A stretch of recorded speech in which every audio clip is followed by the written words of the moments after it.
Hello प्यारे दर्शकों, स्वागत है आपका हमारे चैनल PR स्टोरी पर।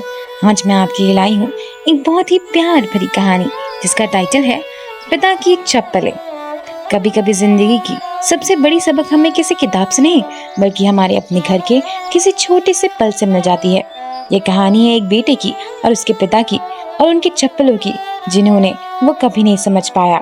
घर का एक होशियार और तेज बच्चा शहर के सबसे अच्छे स्कूल में पढ़ता था और सारी पढ़ाई का खर्चा उठाते थे उसके पिता सुरेश बाबू। सुरेश बाबू एक मामूली दर्जी थे जो हर रोज सुबह 7 बजे सिलाई मशीन लेकर दुकान जाते थे और रात में 9 बजे थक कर हार कर लौटते।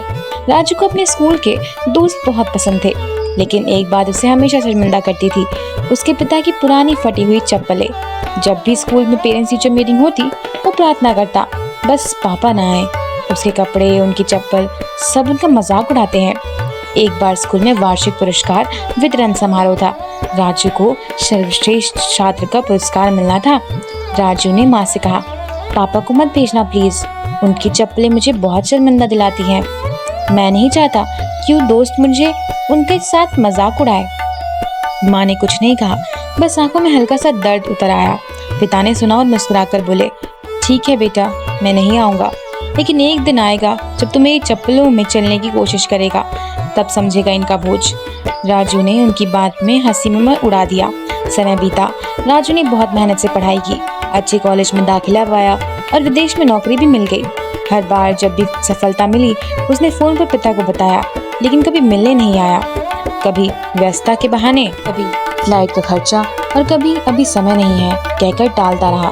पिता बूढ़े हो चले थे, दुकान बंद हो गई थी, आंखों की रोशनी कम होने लगी थी, पर दिल में बेटे की आवाज सुनने की उम्मीद जिंदा थी। एक दिन राजू की माँ चिट्ठी मिली, पिताजी अब ज्यादा बीमार रहते, बार बार तेरा नाम लेते, अगर आ सको तो एक बार आ जाओ। राजू ने चिट्ठी ली और सालों बाद अपने गांव लौट आया। घर में घुसते ही उसे एक अजीब सी खामोशी महसूस हुई। माँ रोते हुए रोने लगी, अब तू किससे कह नहीं सकता कुछ, पर तेरे लिए जो कुछ छोड़ा है। माँ उसे अंदर ले गई। कमरे में पिता की पुरानी चप्पल रखी थी, वही फटी हुई चप्पल जिसे देखकर राजू को शर्म आती थी। उसके पास एक लिफाफा था, खोलकर देखा, पिता की चिट्ठी लिखी थी, बेटा राजू, ये चप्पल तेरे स्कूल से ही हर महीने फीस में बदल गई थी। मैंने हर बार अपने जूते टाल देता ताकि तू किताबें खरीद सके। तू नहीं जानता मैंने कितनी बार भीगते हुए, ठुकरते हुए काम किया है, बस तेरी पढ़ाई ना रुके। मुझे कोई दुख नहीं है कि मेरा मजाक उड़ाते हैं लोग, मुझे फिक्र है कि तू उस मुकाम पर पहुंचा जिसका मैंने सपना देखा था। लेकिन बस एक बात याद रखना, जिस इंसान की चप्पलें फटी होती है जरूरी नहीं कि उसकी सोच भी फटी हो। कभी किसी की उसे कपड़ों से मत आंकना, ये चप्पल पहनकर एक दिन चल कर देखना, शायद तू जिंदगी की ओर और बेहतर समझ पाए। राजू की आंखों में आंसू बहने लगे। उसने पहली बार उन चप्पलों का प्यार हुआ और पाँव में पहन लिया। राजू आज एक सफल इंसान है, लेकिन असली सफलता का स्वाद उसे उस दिन मिला जब उसके पिता ने वही चप्पल पहनी और उनकी कहानी को समझा।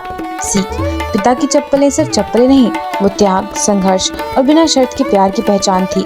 हमें कभी कभी अपने माता पिता की स्थिति पर शर्मिंदा नहीं होना चाहिए, बल्कि गर्व करना चाहिए कि उन्होंने हमें खड़ा किया। तो दोस्तों, ये थी आज की कहानी। मिलते हैं ऐसी किसी नई वीडियो के साथ। देखने के लिए धन्यवाद।